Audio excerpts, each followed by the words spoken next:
Buenas tardes. Muchísimas gracias por estar aquí en esta tarde de piscina y bueno, por acompañarnos en esta ilusión que era grande para mí de traer este congreso a esta oportunidad de hablar de la ética de la comunicación, de poner en el centro, y además está muy en el centro la mesa de los días, del día también, ¿no? Poner en el centro, si os habéis dado cuenta, al ecofeminismo. Al ecofeminismo en relación con la comunicación, porque es lo que queremos, ¿no? Abrazar el ecofeminismo desde la comunicación, los medios, las narrativas, los relatos, el mundo simbólico. Y tengo el honor de poder presentar a 4 grandísimas que son, bueno, pues quienes mejor pueden explicarlo, con quienes creo que podemos aprender muchísimo sobre esta transición hacia bueno, un mundo de una forma crítica, un mundo más justo, un mundo más reconciliado con la naturaleza que somos y en la que estamos, ¿no? Y un mundo también de derechos humanos que tenga la mayor perspectiva también de género posible, porque todos los derechos humanos al final afectan de manera diferente a niñas que a niños, a mujeres que a hombres. Hemos dicho estos días ya muchas veces que vivimos en una crisis ecosistémica terrible. El cambio climático es sin duda la mayor crisis ecosistémica a la que se ha enfrentado el ser humano en toda su historia. Y además vivimos en una crisis civilizatoria indudable, de la que también hemos hablado mucho hoy mismo. Clara Cogorno nos hablaba del apartheid de género en Irán. Esto es coetáneo, esto está sucediendo ahora mismo, ¿no? O Yolanda Morales nos hablaba del Patronato de Protección a la Mujer, en el cual tantos años ha tardado la Iglesia en pedir perdón, y son esas madres, esas mujeres que están hoy en España, ¿no? Sufriendo y esperando todavía un desagravio. Y todas coincidían, entre los muchos temas que hemos hablado, en la escasísima incidencia mediática de estas violaciones de derechos humanos, en la escasísima incidencia mediática de bueno, pues esta deshumanización a la que estamos asistiendo, ¿no? Podemos hablar de tantas otras quiebras de nuestra sociedad. Por supuesto, vuelvo a mencionar la obra de Amalfi Fuenmayor, en la que ha intentado representar, ¿no?, la violación del derecho a la información y la violación de la vida de fotógrafos, fotógrafas, cineastas, comunicadoras en Palestina y en Líbano. Bueno, creemos que hay que hacer una transición. Esta mañana se ha hablado de ello. Luisa nos ha hablado de comunicación para la paz, nos ha dicho, y lo tengo subrayado, que la paz no es inacción, es una suma de procesos, es reparación, es cuidados, es curar. El feminismo es un pacifismo, y de esto vamos a hablar. Manuel Chaparro comenzó diciendo que si violento los derechos humanos, violento la naturaleza; si violento la naturaleza, violento los derechos humanos, y creo que esto nos ha servido de perfecto marco para esta mesa. Lidia Peralta nos ha alertado de cuidado con la palabra sostenibilidad. A veces ahí metemos todo y a veces no hay nada. A veces no hay ecologismo, no hay feminismo, no hay transición ecosocial. Tenemos como imagen de este cartel, y no lo hemos dicho hasta ahora, de este cartel del Congreso, una imagen que nos ha cedido Andrea Rincón, una diseñadora mexicana, amiga, que estudió también en esta casa. Y nos ha cedido esta imagen en la que ha sobreinscrito la palabra human, la palabra humano. También en inglés, porque es un congreso científico internacional, pero también así hemos sorteado el tener que hablar de humano o de humana, ¿no? Y que está sobreinscrita sobre una imagen bueno, de cierta naturaleza. Es verdad que está gris, ¿no? De cierta naturaleza, donde hay un opio, que yo creo que nos habla muy bien el opio de qué hacemos con la naturaleza, ¿no? De la explotación que somos capaces de generar sobre la naturaleza, la criminalización de las plantas, los márgenes, ¿no? de la sociedad, la evasión de la cultura que muchas veces buscamos. Y al lado también creo que hay una amapola, que es probablemente mi flor preferida, ¿no? Esa flor de los márgenes, esa flor que si la cortas se muere, esa flor que aparece en los trigales aunque nadie ha querido plantarla. Para romper el monocultivo de la mente que decía Vandana Shiva también. Bueno, esta mañana Isabel Macedo hablaba de insurrecciones micropolíticas, de pequeñas formas de vida que abren otros modos de relación. Gracias, Isabel, por hacerlo, por traernos estas palabras. Y nos decía, ¿qué pasa cuando se escucha a personas que hacen comunicación de otra manera, pensamiento de otra manera, políticas, educación? Pues es lo que queríamos hacer con esta mesa. Ecofeminismo es una construcción de un modelo alternativo, un sistema que reconoce la dependencia, la doble dependencia del sistema ecológico, la dependencia de otras personas. Y es, como dice Alicia Puleo, una redefinición del ser humano desde una conciencia profunda, ecológica y social. Si Celia Amorós decía que el feminismo es un humanismo extendido a todas y a todos, todos los seres humanos, es decir, a las mujeres también, que amplió la condición de sujeto de derechos a las mujeres, pues el ecofeminismo con Alicia Puleo también quiere amplía la condición de sujeto de derechos a la naturaleza, a los ríos, a las montañas, a los animales, a los árboles. Ecologizar es también ecologizar las narrativas, o eso es lo que queremos que surja de esta unión con la comunicación. Es ecologizar los universos simbólicos, ecologizar la cultura y la educación. Así que en esta mesa de eso vamos a hablar. Voy a presentar a las 4 compañeras a la vez y así después ya hablan en un discurso continuo, en una corriente continua.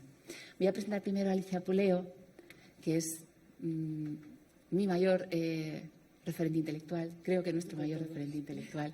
Es un lujo extremo poder escucharla aquí, que haya tenido el gesto, ¿no?, de venir, a pesar de que sabía que no iba a ser ni un lugar masivo ni el entorno más feminista, pero por eso mismo quiere estar aquí. Yo le agradezco porque, además de ser ese referente intelectual, me ha regalado su amistad y es algo que atesoro por encima de todo. Con mucha emoción lo digo, porque ella sabe lo despistada que soy y aún así me va perdonando. Y yo aprecio tanto su amistad, es un tesoro. Alicia Puleo es una filósofa conocida internacionalmente por su obra ecofeminista, no solamente por su obra filosófica. En general, sus ensayos feministas y ecofeministas han sido publicados en España, en Francia, en Estados Unidos, en Italia, en Portugal, en Brasil, en otros países de América y de Europa, siendo su planteamiento no esencialista asumido como base teórica por la Red Ecofeminista creada en Madrid en el año 2012. Es catedrática emérita de Filosofía Moral de esta universidad y codirige todos los años el curso online, dirige realmente el curso online Ecofeminismo, Pensamiento, Cultura y Praxis, que hemos estudiado, que hemos cursado personas que estamos aquí, porque ahí está Maricruz, ahí está Margarita, ¿verdad? La propia Eva, en fin. Bueno, es un curso que realmente transforma las mentes, se lo recomiendo muchísimo. Y en 2020, Alicia Puleo pues tuvo un reconocimiento muy especial. Ella es argentina y el Senado de la República Argentina, a propuesta de la Red de Defensoras del Medio Ambiente y del Buen Vivir, le concedió la distinción Berta Cáceres. Llevar el nombre de Berta Cáceres, me imagino que es más que un compromiso, ¿no?, más que una responsabilidad. Y fue por sus aportaciones a la filosofía ecofeminista.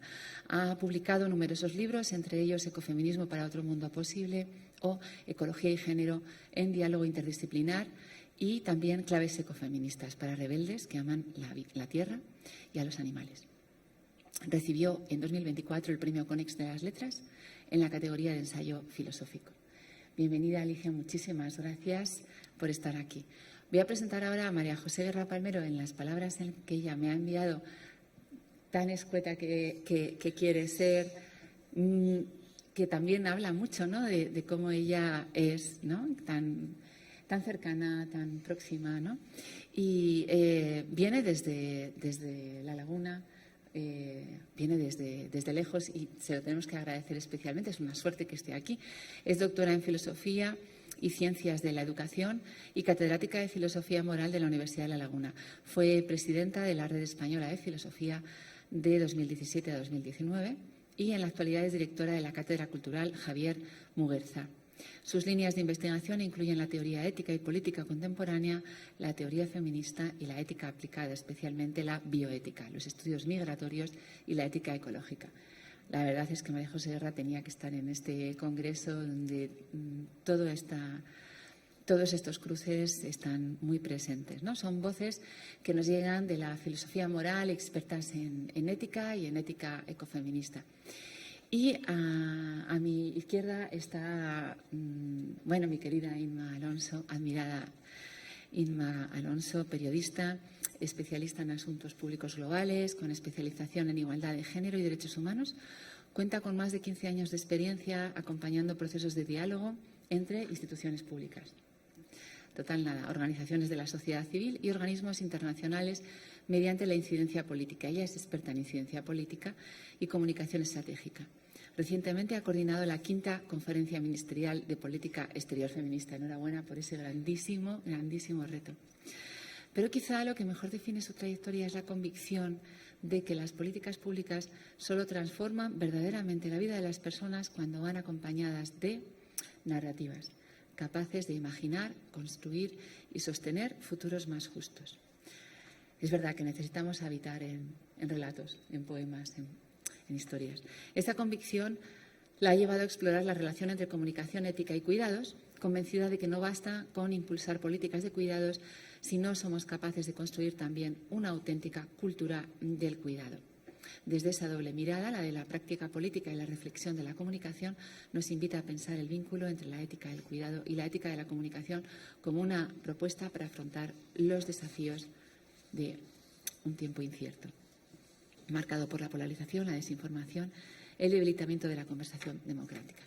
Bueno, es un lujo tener a Inma aquí, que forma también parte del proyecto que se presentó esta mañana, IMRESCOM, pero que la hemos desgajado para que así IMRESCOM también tenga su participación en esta mesa. Y mi queridísima y compañera, amiga, a quien admiro mucho y de quien me encanta aprender cada día más y a quien agradezco mucho que esté aquí. La presento a la última, pero no porque sea la última, sino porque ella es de la casa. Y entonces, donde hay confianza, pues. Eva Navarro es profesora titular de Comunicación Audiovisual y Publicidad aquí en la Universidad de Valladolid. Es doctora en Humanidades por la Universidad de Ámsterdam y doctora en Filología Hispánica por la Universidad de Granada.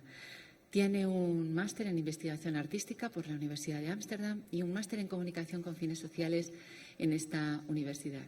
Estudió arte en la Rietveld Academy de Ámsterdam y ha trabajado en diversos centros de Europa, como la Universidad de Ámsterdam, la Universidad de La Haya, el Instituto Cervantes de Utrecht o el Instituto Politécnico de Leiria. Es miembro de la Cátedra de Estudios de Género, fundada por Alicia Puleo, de la Cátedra de Educación Mediática y Tecnologías Disruptivas, fundada por nuestro Alfonso Gutiérrez, junto a Agustín García Matilla, y de la Asociación de Literatura y Ecocrítica de la Asociación de Periodistas y de la Asociación de Periodistas Feministas de Castilla y León. Es escritora de novelas, relatos, poesías y ha publicado poemarios. Uno de ellos se llama El viaje a Tierra de Fuego. Por eso yo te quería presentar a Fernanda, que está ahí, que viene de Tierra de Fuego. Y escribió también Parque de Atracciones en 2013, además de colaborar en antologías y obras colectivas. Forma parte de la Asociación Feminista de Mujeres Poetas Genealogías, dentro de la que ha participado en los proyectos Diccionaria Una, Vientos Verdes, antología de poesía escrita por mujeres para público infantil. También ha publicado el ensayo La novela de la generación X en el año 2008 y la antología de poesía holandesa actual, publicada en Granada en 2010.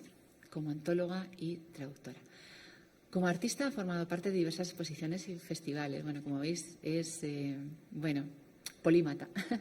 Su investigación está centrada últimamente en la educación mediática ecofeminista y en el proyecto Mujeres Cineastas en España y Portugal desde los orígenes del cine, desde una perspectiva ecofeminista. Todo esto, muy importante, lo intenta conciliar con su principal proyecto, que es ser madre de una niña de 10 años.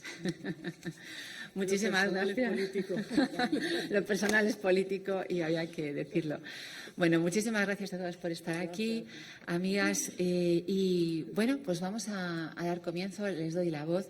Me gustaría que empezara Alicia Puleo a poner el marco y nos explicase qué es la ética ecofeminista. ¿Qué es la ética ecofeminista, Alicia? Bueno, pues buenas tardes y muchísimas gracias, Susana, por la presentación, por la invitación.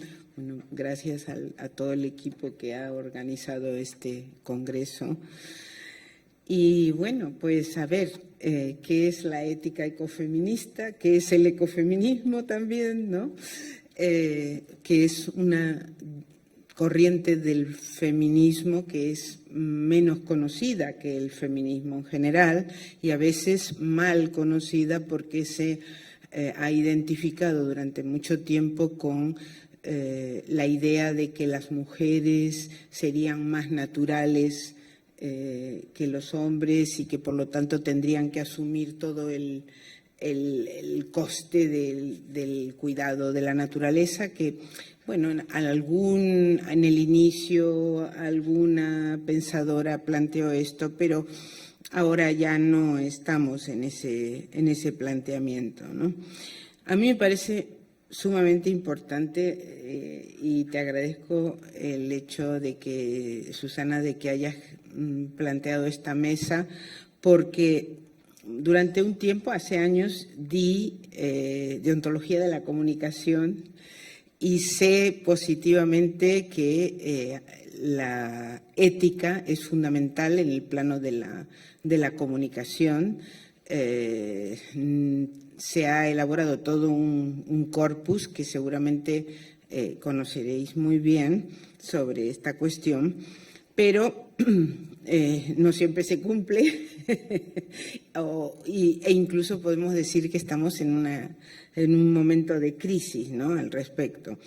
Entre las virtudes que se esperan del periodismo, pues está la veracidad, ¿no?, la responsabilidad social, porque finalmente el periodismo es un cuarto poder.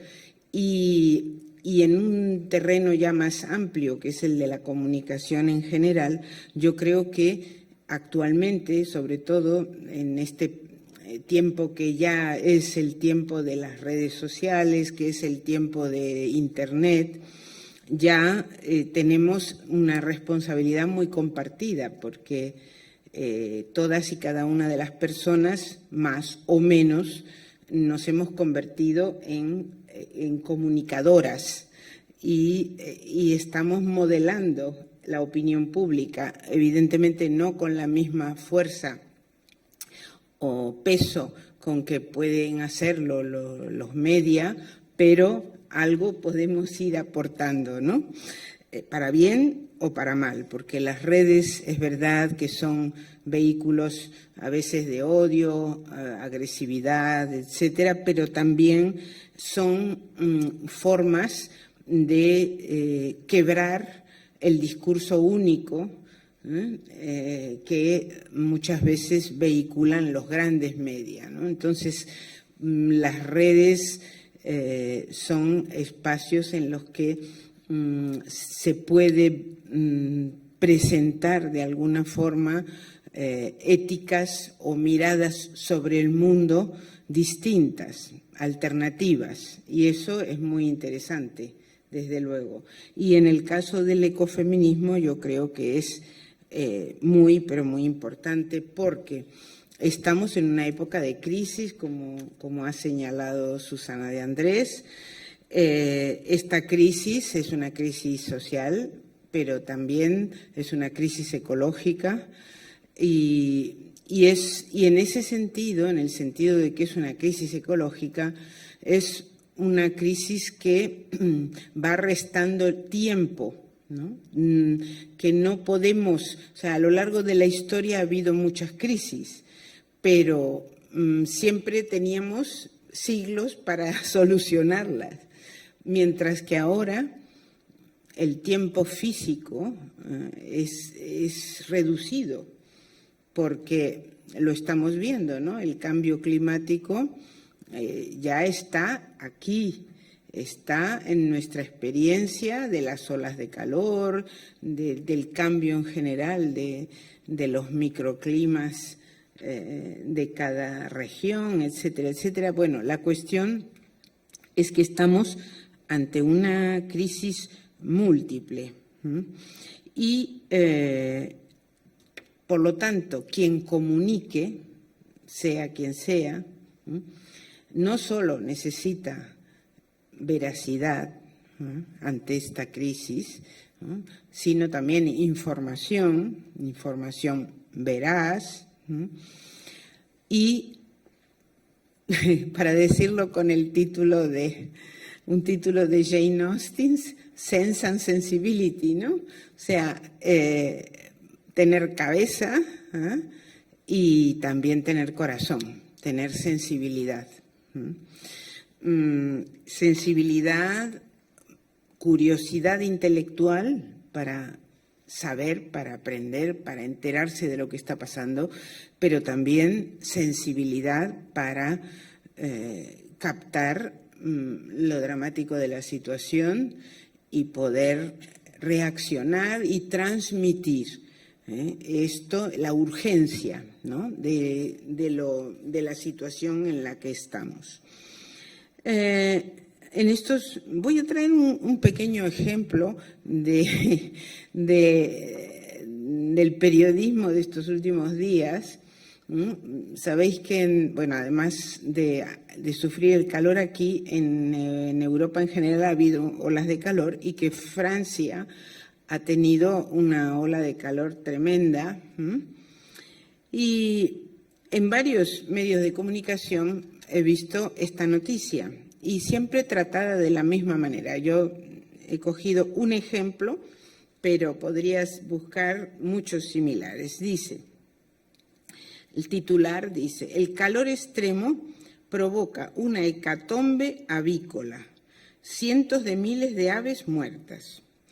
Y luego pasa a informar y habla de la preocupación de los productores de las granjas avícolas por las pérdidas económicas, la preocupación por la subida de precios, porque claro, porque en las naves que se han convertido en auténticos infiernos, se acumulan los cadáveres, y entonces claro, ya bastante entrado el artículo, ahora cito, más allá del impacto económico, y yo digo, bueno, algo va a decir, algo va a decir que no sea el impacto económico. Más allá del impacto económico, el sector insiste en la dimensión humana de la crisis. Responsables agrícolas describen el golpe psicológico para los productores, obligados a gestionar la retirada de miles de animales muertos en pocos días, ¿no? O sea, el impacto psicológico. Entonces, ¿qué es esto?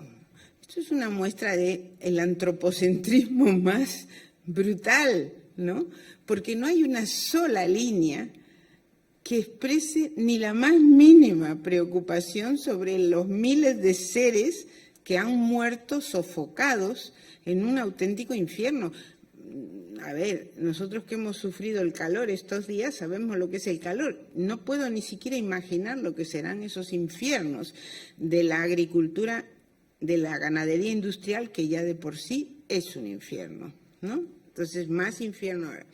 Entonces, una mirada ecofeminista escribiría el artículo de otra manera, claro está, ¿no? Porque podría decir, informar, preocuparse efectivamente por la subida de precios, por las pérdidas económicas, en fin, informar, pero vería más, porque es que ponerse las gafas ecofeministas es ponerse unas gafas verdes y violetas, ¿no? O sea, es ver lo que no se ve si no se tiene conciencia. El feminismo nos ha dado unas gafas violetas, nos ha permitido ver la desigualdad allí donde no la veíamos. Y el ecologismo nos ha dado unas gafas verdes que nos permiten ver aquello que tampoco veíamos. Y esto es una experiencia que podemos tener, yo creo, todas y todos. El ecofeminismo es una conjunción, que no una fusión, es una conjunción de ambas corrientes que se enriquecen mutuamente en su reflexionar, planteándose lo que yo diría que es una hermenéutica de la sospecha. Es una interpretación del mundo con la sospecha de que tal como lo vemos, nos está faltando algo para la interpretación, y ese algo es una crítica a la dominación.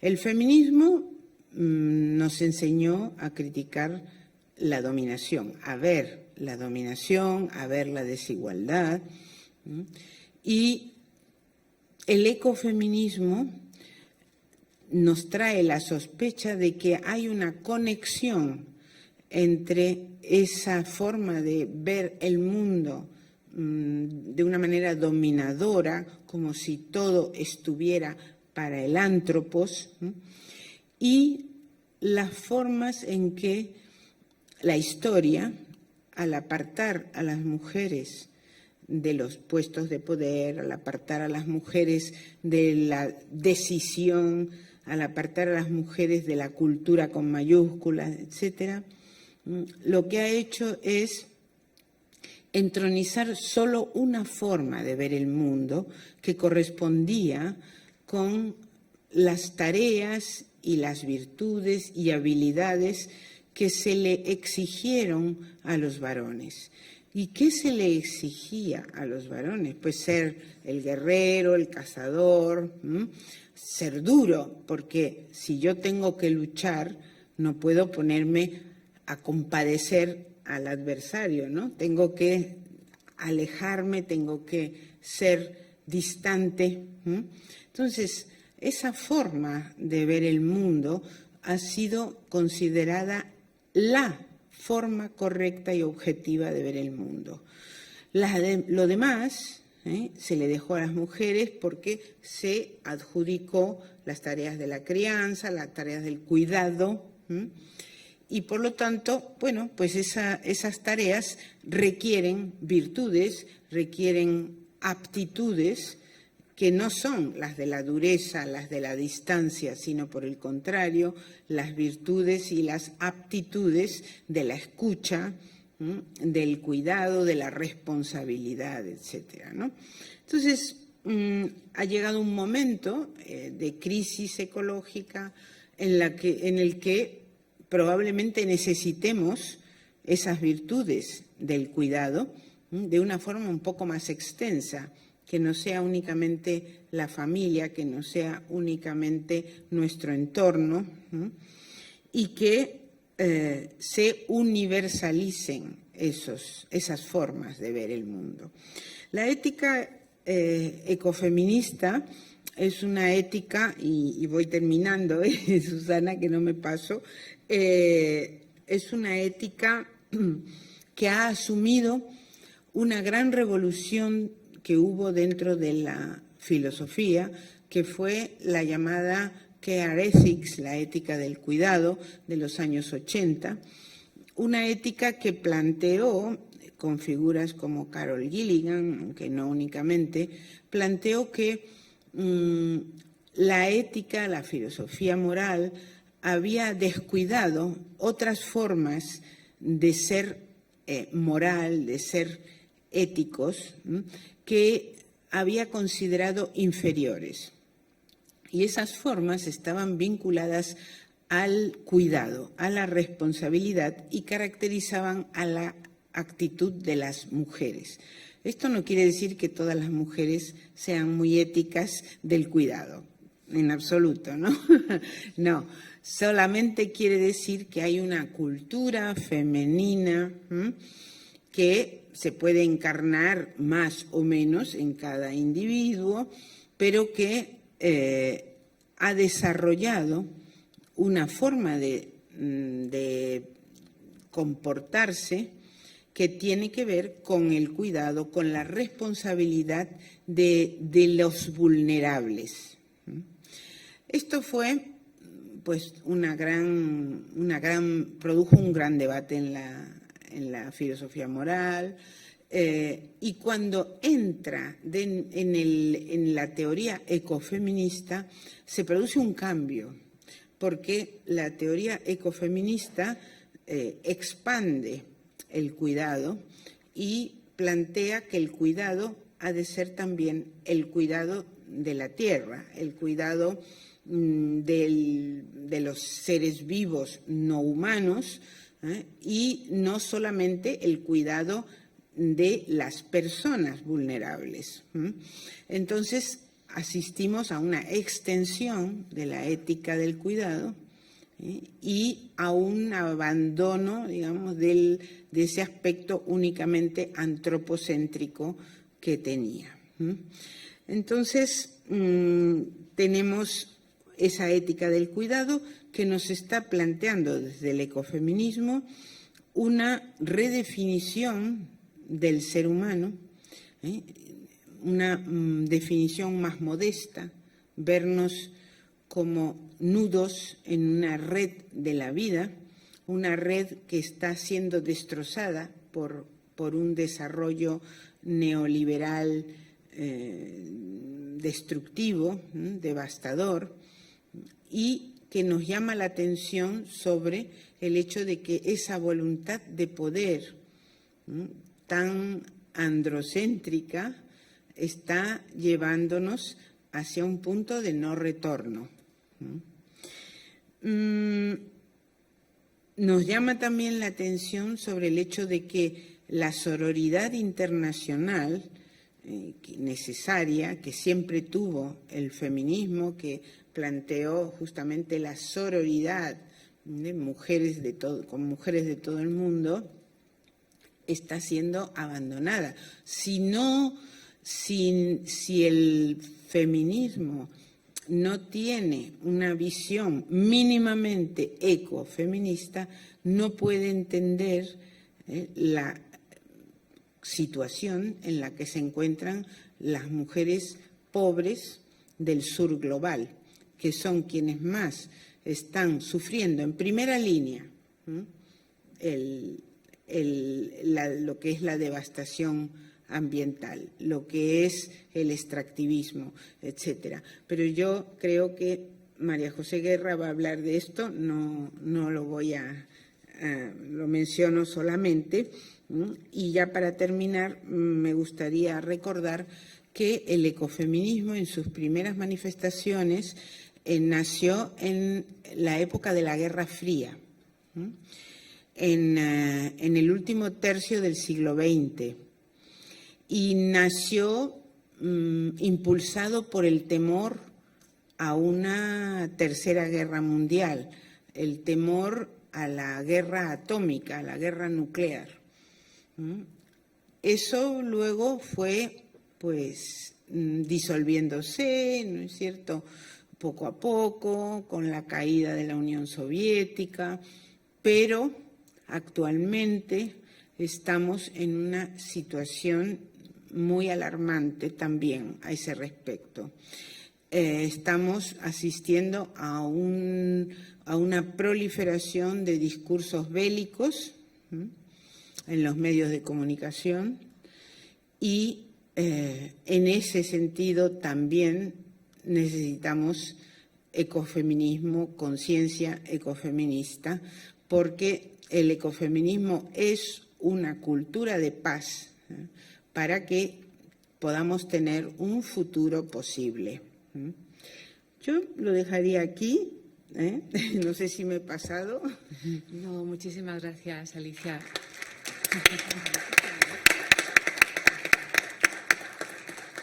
Nos quedamos con esa cultura de paz para otro futuro posible.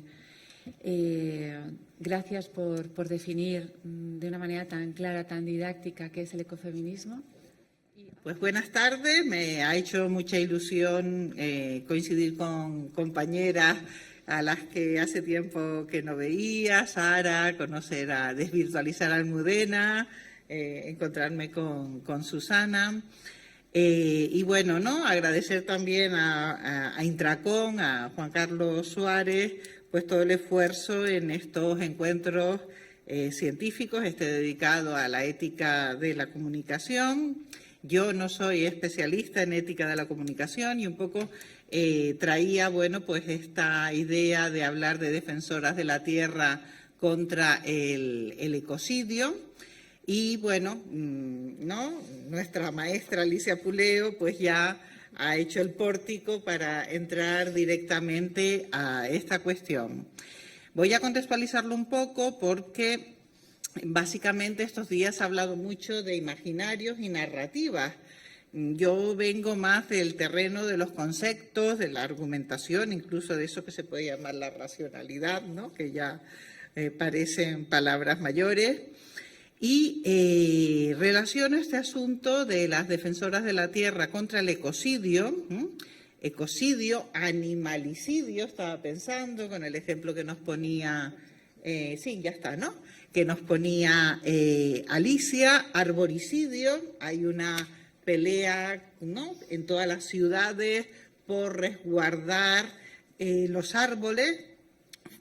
Por ejemplo, en Santa Cruz de Tenerife ahora hay un intento de construir un aparcamiento y árboles de gran porte, pues, ¿no? Talarlos y echarlos abajo. Con lo cual, esta lucha contra el ecocidio es, ¿no? Concreta, local, pero también es global, afecta a todo el planeta. Y bueno, esto lo ha puesto sobre la mesa el ecologismo y también el ecofeminismo, es decir, trasladarnos de niveles desde lo local a lo global es un asunto fundamental. Pero precisamente en el marco de los imaginarios y las narrativas, creo que tenemos que dar una vuelta de tuerca a la misma idea de heroicidad.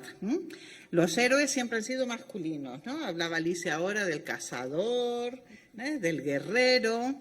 Y aquí les voy a presentar unas formas de heroicidad, una especie de genealogía del coraje, precisamente en defensa de la tierra, ¿no? Y en oposición a ese ecocidio.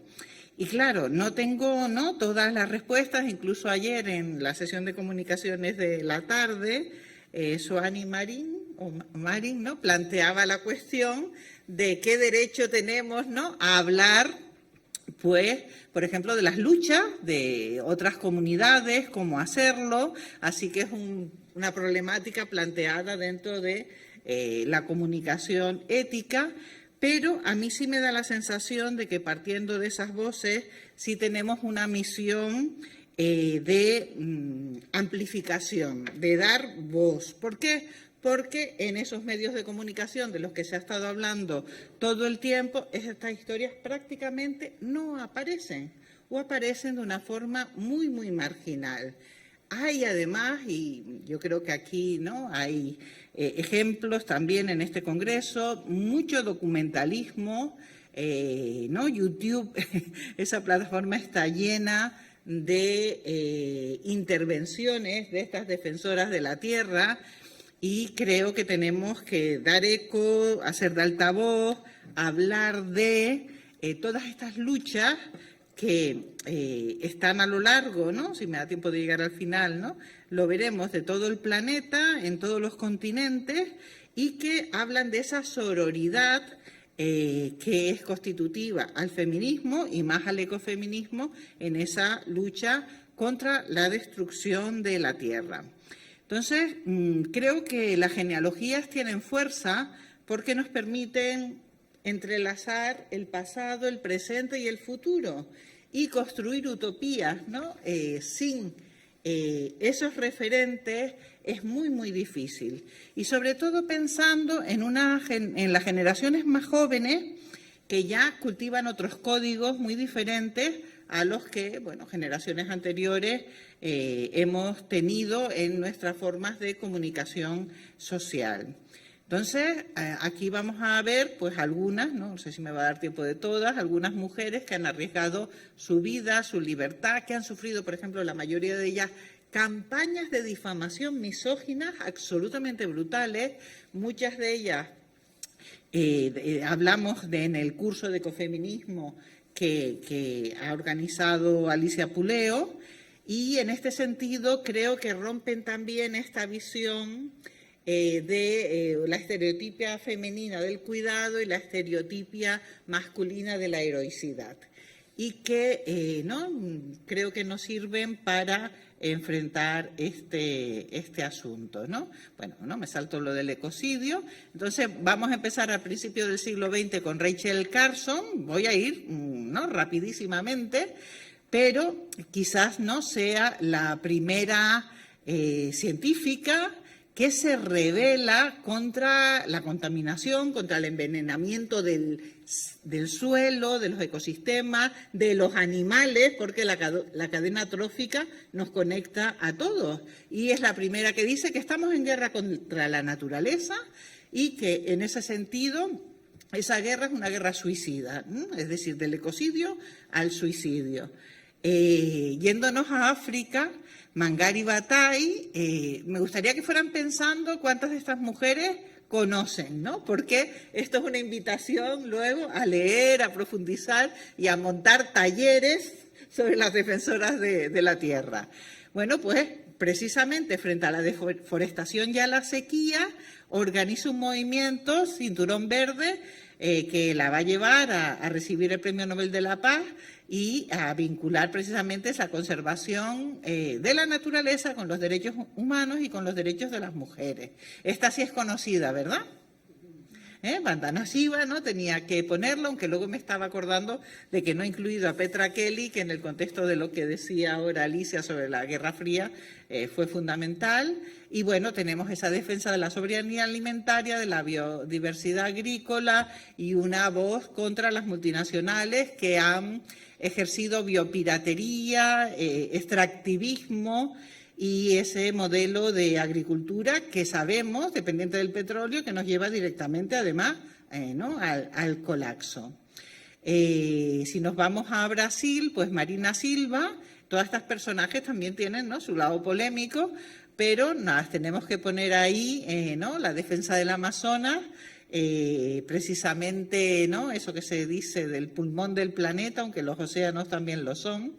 Y ¿no? sigue siendo un referente hasta el punto de que Lula la vuelve a fichar para seguir siendo, ¿no? ministra del Medio Ambiente. Y si nos vamos a Estados Unidos, bueno, pues tenemos muchísimas figuras, he elegido, ¿no? algunas, como Winona LaDuke, luchando contra esos oleoductos que señalan realmente a los más importantes culpables del cambio climático. Yo ayer le pedí a la IA, sí la utilizo, que me hiciera la lista de las 10 empresas que más gases de efecto invernadero vuelcan. Todas son las petroleras. A esta Aramco, ¿no? Saudí, la primera. Es decir, todas son esas 10 o esas 12 grandes emporios petrolíferos, y la guerra que hoy mismo tenemos en el estrecho de Hormuz, por señalar un punto del planeta, tiene que ver con el control del petróleo, igual que tiene que ver la intervención de Trump en Venezuela y tantas otras cosas que están sucediendo.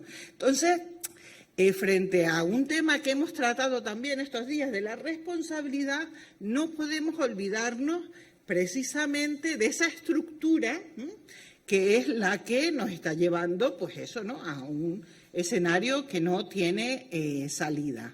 Estuve también viendo el tema de la polémica y ya oposición a los centros de datos de IA, que consumen una energía brutal, que necesitan, litros y litros y litros y litros, miles de litros de agua para su refrigeración, en cómo estos tecnoligarcas están además, ¿no?, persiguiendo sitios como Groenlandia o como la Patagonia, precisamente, ¿no?, para enfriar esos grandes centros de datos que necesitan la masificación de la IA. Y aquí tenemos, yo creo que una nueva lucha de defensa de la tierra, y muchas de ellas, estuve mirando, ¿no?, Minnesota, por ejemplo, protagonizadas por mujeres. Luego me pueden hacer la pregunta de por qué, ¿no? ¿Por qué defensoras de la tierra, ¿no?, más que defensores de la tierra? Teresa Vicente es una jurista española que precisamente impulsó, con un movimiento social, por supuesto, detrás, el que se reconociera la personalidad jurídica del Mar Menor, un ecosistema verdaderamente arrasado y contaminado. Y esto es muy, muy importante para que nos planteemos la protección de los ecosistemas y también parar, ¿no?, el ecocidio. Y bueno, ¿no?, voy a ir ahora, ¿no?, rapidísimamente, ¿no? Máxima Acuña me enternece. Ella se opuso a un proyecto minero brutal en Cajamarca. Y bueno, es una mujer, ¿no?, que aprendió a escribir a los 16 años y que ha mostrado, ¿no?, unas virtudes del coraje absolutamente brutales. Y bueno, ya la citaba Alicia, ¿no?, tiene que estar en toda genealogía. Berta Cáceres, asesinada por precisamente defender el territorio y al pueblo lenca ante la construcción de una gran presa. Y bueno, sí creo que esta cita es importante, ¿no? Esta de despertemos, humanidad. Ya no hay tiempo, lo decía también ahora Alicia, y no necesitamos esta sacudida de las conciencias.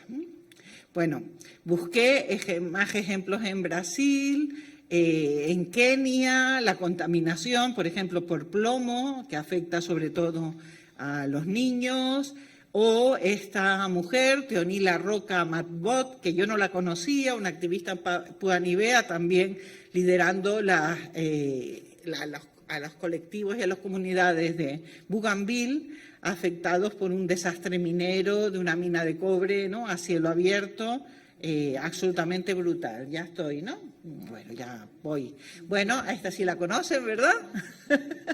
A nuestra Greta, que ha sufrido también unas campañas, ¿verdad?, de descrédito absolutamente brutal, pero que ha sido muy, muy importante para estas generaciones jóvenes y para activar esta conciencia que necesitamos precisamente para despertar. Ahí solo, ¿no?, tendríamos que seguir llenando el mapa, el proyecto de mapear las iniciativas. Bueno, pues aquí nos puede salir también un mapeo, este enfrentamiento al poder económico y político, con una sola herramienta que creo que en el ámbito de la comunicación social es muy, muy importante, que es la verdad, una palabra, ¿no?, que con mayúscula, sobre lo que está ocurriendo en nuestro planeta. Y estas historias no son excepciones.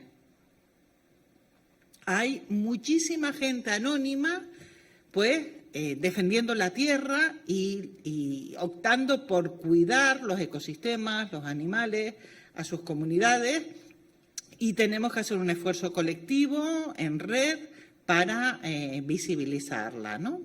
Así que bueno, ¿no?, ya es muy poquito el tiempo que teníamos, he llegado al final, así que estoy contenta y muchísimas gracias.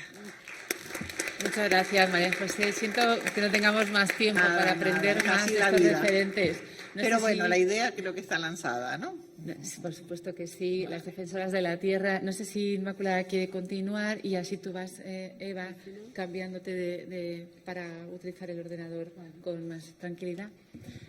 Vale, pues Inmaculada, gracias. Háblanos de las políticas de cuidado. Bueno, buenas tardes, muchas gracias. Yo, por hilar con lo que decía María José, no solo tenemos que visibilizarlas a las defensoras, sino que tenemos que protegerlas. Civicus, que es una organización internacional que investiga y analiza el cierre del espacio cívico en todo el mundo, en su último informe ponía de relieve que las personas, las mujeres defensoras de derechos de las mujeres, de los derechos humanos, de la tierra y del territorio, son precisamente las más susceptibles de recibir amenazas, vulneraciones de sus propios derechos, persecución e incluso la muerte. Es decir, no solo hay que visibilizarlas, hay que protegerlas porque están poniendo el cuerpo para defender la casa común que habitamos, ¿no? Entonces, muchas gracias por visibilizarlas. Yo quiero dar la enhorabuena por este espacio, por este congreso, que me parece muy necesario en los tiempos que corren, en los que las narrativas son precisamente de todo lo contrario de lo que estamos hablando aquí. Son de crispación, de polarización, de discursos de odio, que están muy lejos de la ética de la comunicación. Quiero dar las gracias especialmente a Susana por invitarme a esta mesa en la que me siento honradísima de participar. Y ya que me toca hablar de cuidados y de comunicación, yo quiero empezar visibilizando los cuidados. Quiero desde aquí dar las gracias a con quienes comparto los cuidados en mi día a día, a quienes cuidan, a quienes me cuidan. Y lo hago como un acto político, de activismo, porque de verdad creo que si no visibilizamos los cuidados no van a formar parte ni del diálogo político ni del diálogo comunicacional. Mi formación empezó en periodismo. Manuel Chaparro, ahí, por su culpa estoy aquí sentada esta tarde. Mi devenir profesional me ha llevado del periodismo, de la comunicación a la incidencia política. Y es desde ahí desde donde voy a abordar mi intervención, porque si bien las políticas públicas impactan directamente en la vida de las personas, son los relatos los que hacen posible que existan esas políticas públicas. Nadie construye un futuro que antes no haya sido capaz de imaginarse. Se ha mencionado muchas veces hoy. Asistimos a una crisis que es ecosistémica, global, compuesta por crisis que son recurrentes, superpuestas y cuyas causas y consecuencias están interconectadas. Es una crisis de sostenibilidad de la vida en todas sus formas, de sostenibilidad también del planeta, pero es una crisis de cuidados. Cuando hablamos de políticas de cuidados, lo habitual es pensar en la atención, en el cuidado de personas mayores, menores, dependientes, es pensar en servicios públicos, en la financiación que hace falta para sostener esos servicios o incluso en los cuidados más recientemente como un derecho. Y cuando hablamos de cuidados no podemos dejar de mencionar que el modelo históricamente predominante de organización social del cuidado, lo apuntaba Alicia, es insostenible, es injusto y está marcado por profundas desigualdades de género, pero también desde una mirada interseccional por desigualdades de clase, de edad, de discapacidad, de diversidad sexual, de territorio y de país de origen. Cuidamos todas, en femenino, todas cuidamos, pero cuidan más y en peores condiciones las más pobres, las migrantes, las que están en situación de mayor vulnerabilidad. De ahí la importancia de una mirada interseccional y en línea con lo que se hablaba esta mañana también de desfeminizar, despatriarcalizar y decolonizar los cuidados. Todo esto es imprescindible, pero hay que hacerse una pregunta y es cómo hacemos que la sociedad sea capaz de imaginar el cuidado desde la corresponsabilidad y como un valor compartido. Es posible, ese paradigma existe y es el de la sociedad del cuidado. Lo explicaba fenomenal Alicia hace un momento. Este paradigma de la sociedad del cuidado tiene desde un enfoque de coherencia de políticas, reconoce los cuidados como un pilar del bienestar, junto con la salud, la educación o la seguridad social, como un bien público, global y esencial para la justicia social y la dignidad humana. Reconoce que la sobrecarga de cuidados impacta directamente en la igualdad de género porque impide la plena autonomía física, política y económica de las mujeres, de las niñas y de las jóvenes en toda su diversidad. Pone en el centro dos cuestiones que son clave, que son la corresponsabilidad y la interdependencia. La corresponsabilidad de los cuidados, que no debe recaer solo en las mujeres y no solo en las familias y en los hogares, sino también en los estados, en las comunidades y en las empresas. Y la interdependencia entre personas en ese ciclo vital, ¿no?, en el que a lo largo de todo el ciclo vital necesitamos cuidados, pero también el nexo entre la sostenibilidad de la vida, la interdependencia entre la vida, las personas y el planeta. Una sociedad que cuida es una sociedad pacífica, porque las sociedades no son más pacíficas cuando se incrementa la inversión en gasto militar o en seguridad. Las sociedades son más pacíficas cuando son más justas y son más igualitarias. Y este paradigma, además de la sociedad del cuidado, se nutre y se construye desde los saberes y las cosmovisiones de los pueblos originarios, indígenas y afrodescendientes y de los movimientos feministas y organizaciones de mujeres, principalmente de América Latina y el Caribe. Porque el cuidado para los pueblos indígenas es una forma de existencia colectiva y es una relación espiritual, política y comunitaria entre las personas y la tierra. Desde este enfoque del paradigma de la sociedad del cuidado, este enfoque nos lleva a repensar el modelo de desarrollo y reorganizar nuestras sociedades para poner la vida y el planeta en el centro. En el corto plazo, además, es un paradigma que ya ha llegado a la política pública, ¿no? En el corto plazo, desde agosto del año pasado, de 2025, hasta hoy mismo, ya se han adoptado marcos políticos que ponen en el centro este paradigma de la sociedad del cuidado, lo cual es muy positivo, ¿no? Porque ha llegado, en el caso de, en agosto del año pasado, la Corte Interamericana de Derechos Humanos publicaba su opinión 3125, que reconocía el cuidar y el autocuidado como un derecho humano, universal y autónomo, y hacía además un llamado a los Estados a garantizarlo de manera efectiva y progresiva. En agosto del año pasado también se celebró la Conferencia Regional sobre las Mujeres en México y se adoptó el compromiso de Tlatelolco y la década de acción para la sociedad del cuidado y la igualdad sustantiva. En noviembre del año pasado, en Colombia, en la cumbre entre la Unión Europea y la Comunidad de Estados Latinoamericanos y Caribeños, se adoptó el Pacto Birregional por los Cuidados, que es el primero en su categoría política, es el primer acuerdo entre dos regiones del mundo, entre la Unión Europea y América Latina y el Caribe, que reconoce este paradigma de la sociedad del cuidado y que marca una agenda política para los Estados. El 3 de junio, hace un mes escaso, se adoptaba la declaración política de la quinta Conferencia Ministerial de Política Exterior Feminista, en la que se incluía un párrafo aludiendo a la importancia de los cuidados en la acción exterior. Y hoy mismo, en Avilés, se está celebrando una ministerial sobre desarrollo social en el marco hacia la Cumbre Iberoamericana, que tendrá lugar en noviembre en Madrid, y se está adoptando una Carta Iberoamericana sobre cuidados y apoyos. Es decir, tenemos un marco político que es garantista, pero sin embargo, cuando leemos estos acuerdos internacionales en relación a los cuidados hay un silencio. Hablan mucho de cuidados, pero no hablan prácticamente nada de comunicación. Y esa ausencia importa, porque ninguna transformación cultural ocurre únicamente por decreto o porque aparezca publicada en el BOE. Las políticas públicas cambian las condiciones de vida de las personas, pero son los relatos, las narrativas, las que hacen posibles esos cambios políticos. Tenemos que preguntarnos cómo se comunican y qué imaginarios necesitamos para que el paradigma de la sociedad del cuidado se convierta en un proyecto compartido de sociedad.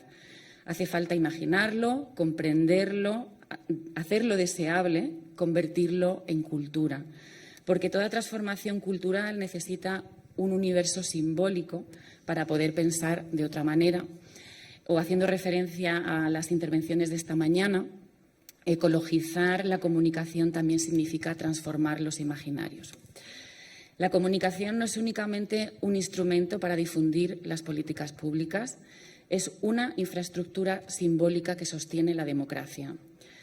Si la ética del cuidado nos recuerda que somos seres interdependientes, la ética de la comunicación nos recuerda nuestra responsabilidad con la verdad y con el espacio público. Y es el momento de poner ambas a conversar, ética de los cuidados y ética de la comunicación, porque la responsabilidad comunicativa también es una forma de cuidado. Comunicar no es solo transmitir información, consiste también en sostener vínculos, en generar reconocimiento, en ampliar el mundo común y en hacer visibles vidas que, por lo general, han permanecido invisibles.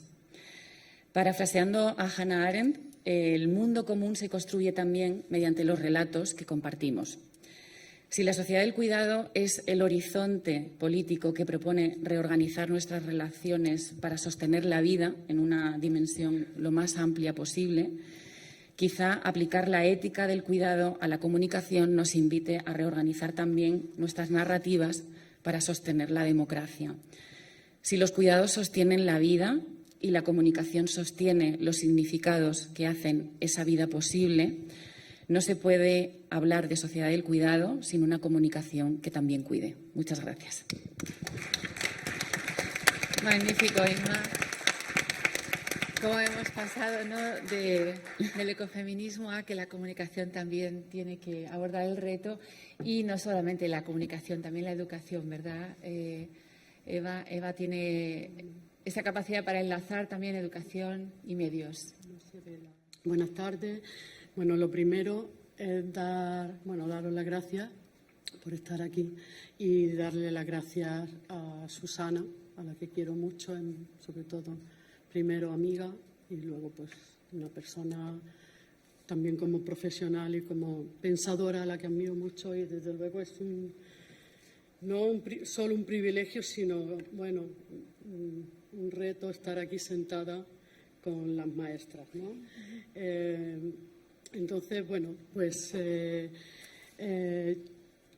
yo voy a exponer, voy a tratar de dar unas pinceladas breves de lo que estoy trabajando ahora, además de ser madre y taxista de mi hija, pues que es una alfabetización, un modelo de alfabetización mediática ecofeminista que empezamos la profesora Maricruz Alvarado y yo hace unos meses, pues un poco a perfilar ese modelo que está en progreso. Bueno, pues como voy a utilizar muchas metáforas tuyas, Alicia, con tu permiso. El jardín, ¿no? Pues como cualquier jardín, pues se va nutriendo, ¿no? Y va creciendo. Entonces, voy a empezar leyendo explicando este concepto. Es el concepto de, quizá os lo conocéis, algunos, de ustopía, que es un concepto que acuña Margaret Atwood, la escritora del cuento de la criada, y ella introduje en 2011 una obra que se llama In Other Worlds, en otros mundos, este concepto para decir que toda utopía lleva en sí la semilla de la distopía y viceversa.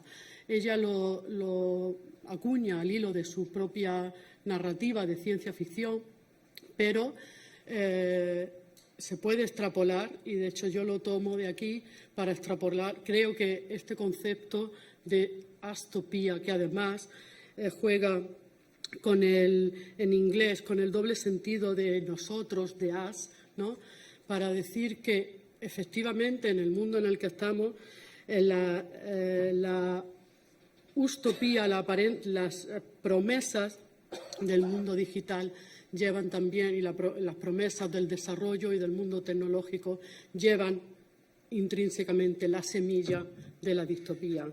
El ecofeminismo, entre otras lecturas críticas, como han adelantado mis compañeras, bueno, pues llevan diciendo que el sistema neoliberal y tecnológico global, las nociones como las de bienestar, progreso, consisten en que la riqueza de una pequeña parte del mundo se fundamenta sobre la pobreza de una gran mayoría, ¿no? Lo que el ecofeminismo utiliza, por ejemplo, Vandana Shiva o utiliza este término de zonas de privilegio frente a las zonas de sacrificio, ¿no?, o las necrozonas, ¿no?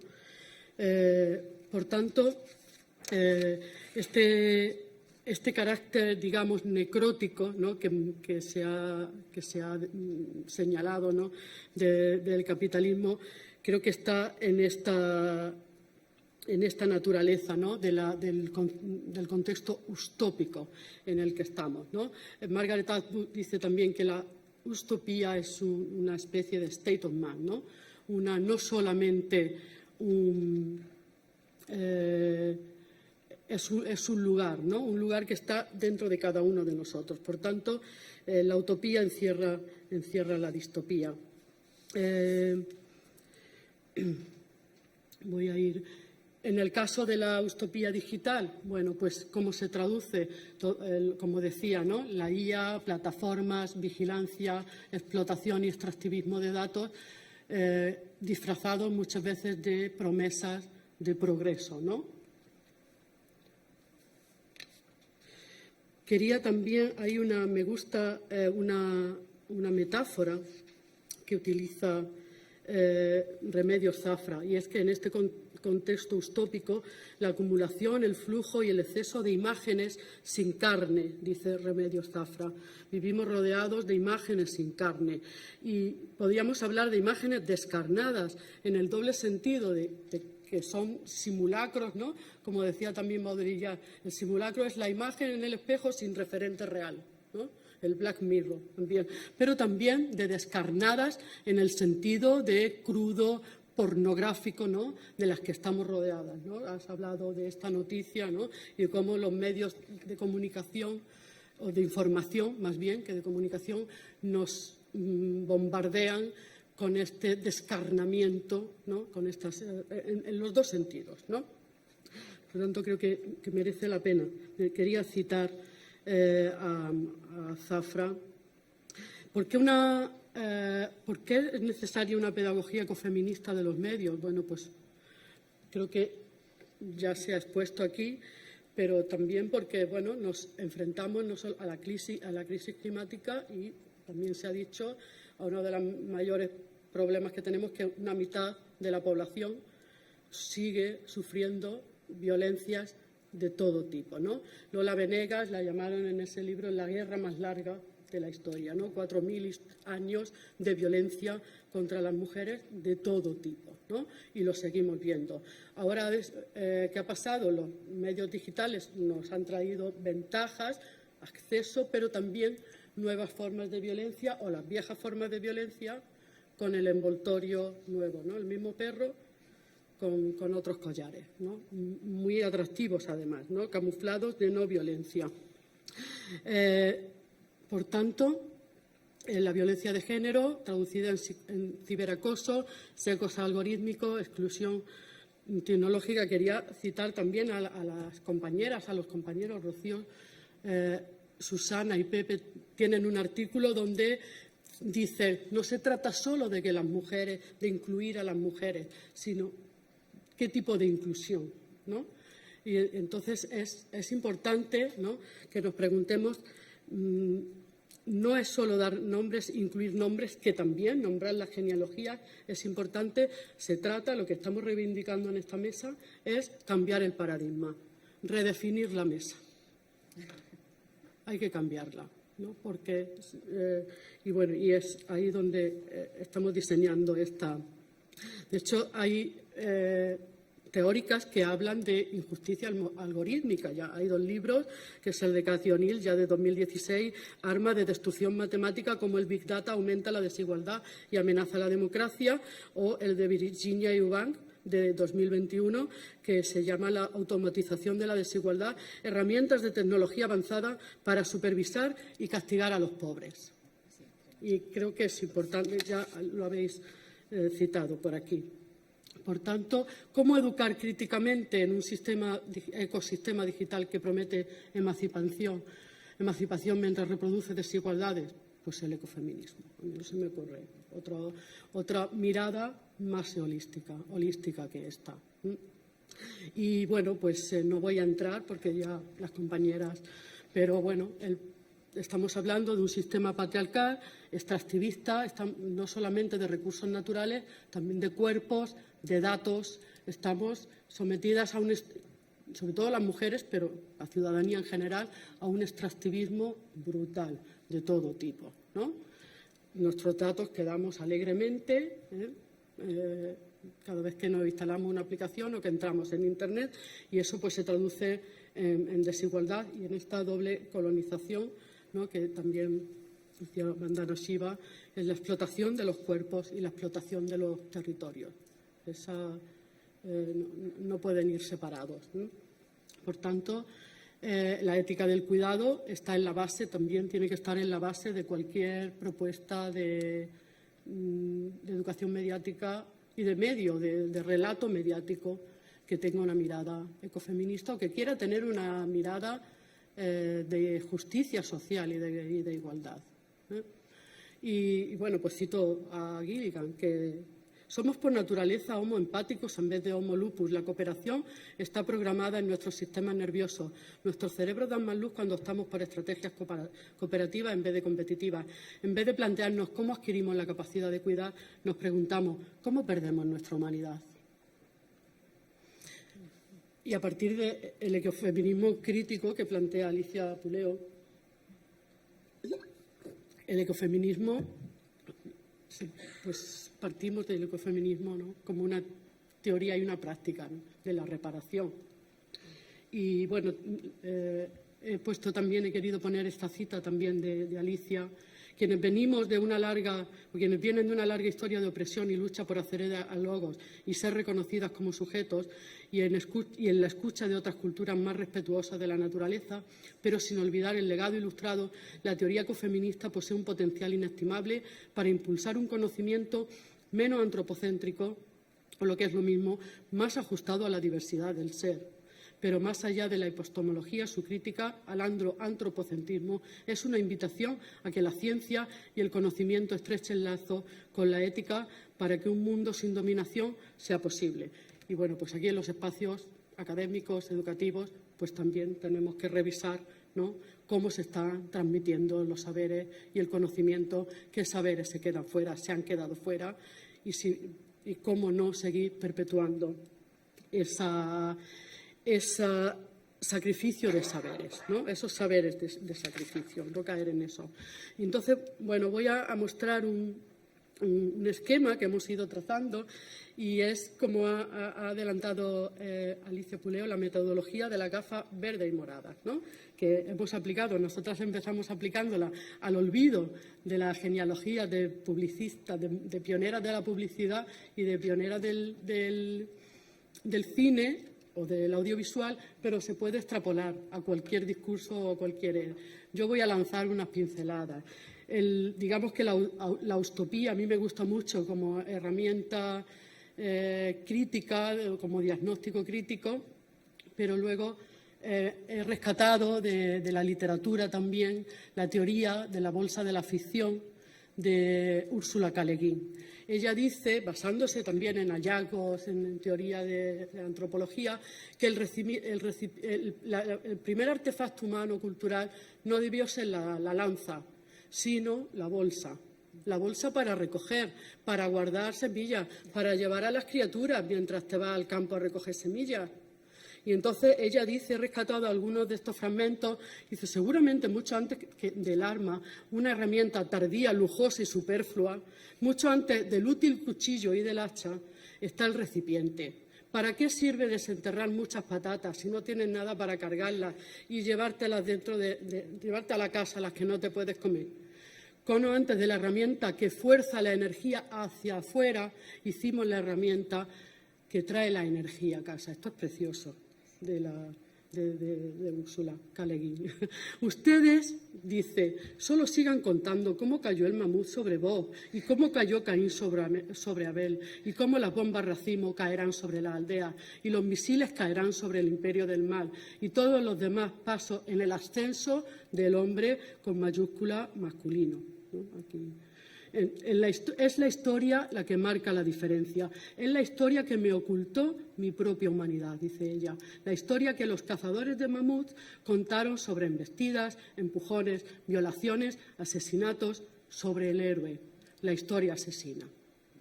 Bueno, yo les recomiendo que lean este texto que no tiene desperdicio. Y el tercer pilar, pues tomo esta metáfora preciosa, necesaria, que nuestra maestra Alicia Puleo trazó, y es la metáfora de la nueva Ariadna y el hilo ecofeminista, ¿no? Y cito también un texto de su libro Ecofeminismo para otro mundo posible. La nueva Ariadna es hija del feminismo y de la ecología. Descubre en las criaturas no humanas un parentesco que ha sido negado contra toda evidencia durante siglos. La naturaleza no le produce pavor, sino simpatía. Ya no admira al que mata al otro. Quiere liberar al monstruo. El monstruo es lo abyecto, ¿no?, todo lo que queda fuera.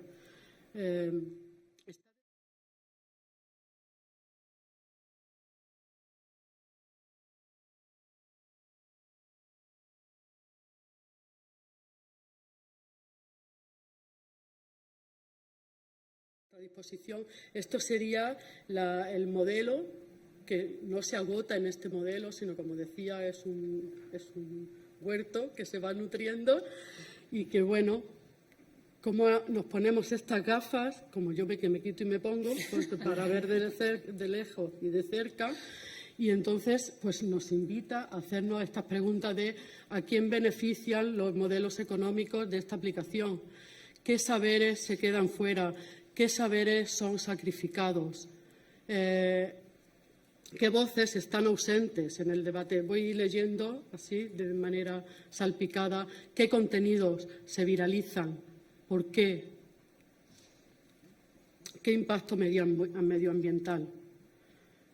Entonces, bueno, aquí la propuesta es, frente al medio Lanza, que es el ejemplo de la noticia que ha contado Alicia, ¿no?, que es orientado a impactar, a conquistar la atención, la viralidad, la épica individual, la competitividad. ¿Qué nos están contando, por ejemplo, del Mundial? ¿Por qué no nos cuentan la cantidad, toda la violencia de género que crece cada vez que hay un Mundial o un macroevento, ¿no? ¿Por qué no nos cuentan todo lo que hay debajo, ¿no? Entonces, pues la propuesta es el medio, bolsa, hilo de la nueva Ariadna. Yo había traído esta María Fernanda, que está ahí. En realidad prefiero ver una fotografía de Rachel Carson, pero esto es un ejemplo de utopía, de necropolítica, de necroeconomía, pero también de relato Lanza, ¿no? Estos señores, estas gestas son las que están en el centro y bueno, y esto es...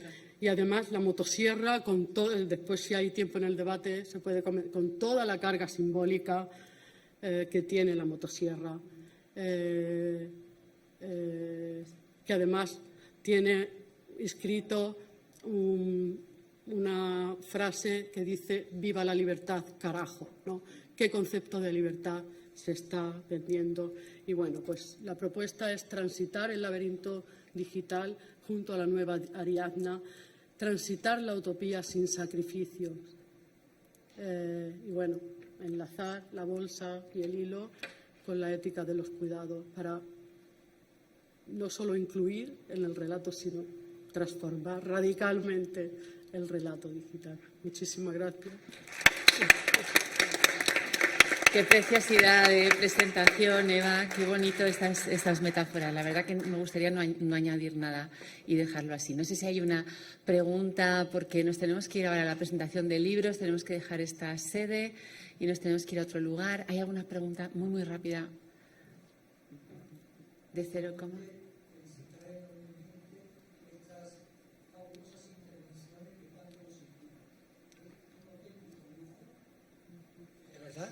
Es para grabarlo y ponerlo, el disfrute que hemos tenido.